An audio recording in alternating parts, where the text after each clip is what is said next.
নমস্কার। আগের দিন দুটি টাইপের ইউরিনারি ট্র্যাক্ট ইনফেকশন নিয়ে কথা বলেছিলাম।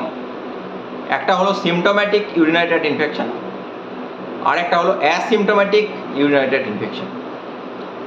সিমটোম্যাটিক ইউরিনারি ট্র্যাক্ট ইনফেকশনের চিকিৎসা অবশ্যই করতে হয় অ্যান্টিবায়োটিক্সের মাধ্যমে, কিন্তু অ্যাসিমটোম্যাটিক ব্যাকটেরিউরিয়া অথবা অ্যাসিমটোম্যাটিক ইউরিনারি ট্র্যাক্ট ইনফেকশনের চিকিৎসা কতকগুলো স্পেশাল সার্কামস্ট্যান্সেস ছাড়া করার দরকার হয় না।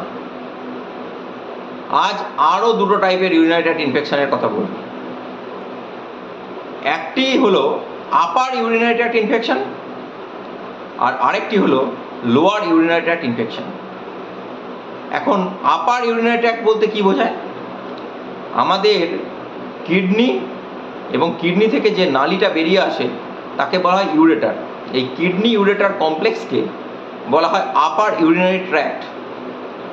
আর ইউরেটার যেখানটায় ইউরিনারি ব্লাডারের মধ্যে প্রবেশ করে সেই অংশ থেকে ইউরিনারি ব্লাডার এবং ইউরেথ্রা, যার মাধ্যমে ইউরিন শরীরের বাইরে বেরিয়ে যায়, এই ইউরিনারি ব্লাডার এবং ইউরেথ্রাকে বলা হয় লোয়ার ইউরিনারি ট্র্যাক্ট।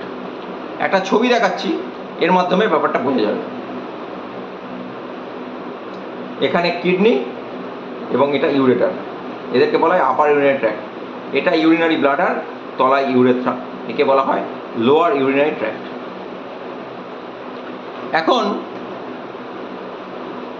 আপার ইউরিনারি ট্র্যাক্ট ইনফেকশন সবসময় একটা সিরিয়াস কন্ডিশন, এবং এক্ষেত্রে কমপ্লিকেশনস হওয়ার সম্ভাবনা খুব বেশি।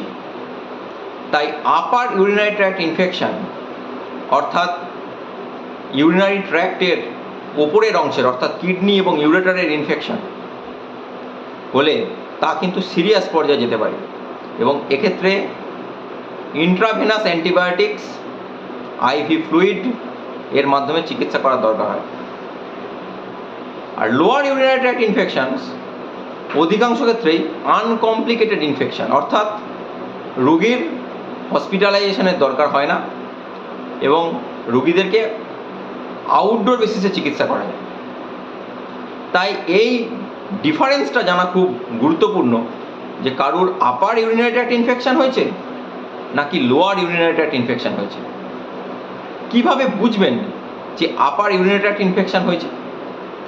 আপার ইউরিনারি ট্র্যাক্ট ইনফেকশন হলে সাধারণত জ্বর, খুব হাই টেম্পারেচার আসে, 102 degree centigrade, 102 degree Fahrenheit or above, এবং তার সাথে কোমরের দিকে ব্যথা হতে পারে এবং প্রচণ্ড ম্যালেজ, উইকনেস, খিদে না হওয়া, এই সিমটমসগুলো আসতে পারে। অনেক সময় ব্লাড প্রেশার কমে পর্যন্ত যেতে পারে। এই ধরনের সিমটমস যদি কোনো ইউরিনারি ট্র্যাক্ট ইনফেকশনের পেশেন্টের হয়, সেক্ষেত্রে অবশ্যই দেখা দরকার যে তার আপার ইউরিনারি ট্র্যাক্ট ইনফেকশন হয়েছে কিনা, এবং যদি আপার ইউরিনারি ট্র্যাক্ট ইনফেকশন হয় তাহলে তাকে হসপিটালাইজ করা এবং ইন্ট্রাভেনাস অ্যান্টিবায়োটিক্স, আইভি ফ্লুইডের মাধ্যমে চিকিৎসা দরকার। কিন্তু যদি কারোর লোয়ার ইউরিনারি ট্র্যাক্ট ইনফেকশন হয়, অধিকাংশ ক্ষেত্রেই আউটডোর বেসিসে চিকিৎসা করা সম্ভব। লোয়ার ইউরিনারি ট্র্যাক্ট সিমটমস এর মধ্যে বারবার পেচ্ছাপ হওয়া, পেচ্ছাপ ধরে রাখতে না পারা, এই সমস্যাগুলো আসতে থাকে। কিন্তু সেক্ষেত্রে খুব হাই টেম্পারেচার অথবা লয়েন পেন যাকে বলা হয়, কোমরের পিছনের দিকে ব্যথা, এই সিমটমসগুলো কিন্তু থাকে না। তাই আপার ইউরিনারি ট্র্যাক্ট ইনফেকশন অবশ্যই হসপিটালাইজ করা এবং ইন্ট্রাভেনাস অ্যান্টিবায়োটিক্স দেওয়া দরকার। কিন্তু লোয়ার ইউরিনারি ট্র্যাক্ট ইনফেকশনের ক্ষেত্রে আউটডোর বেসিসে চিকিৎসা করা সম্ভব। ধন্যবাদ।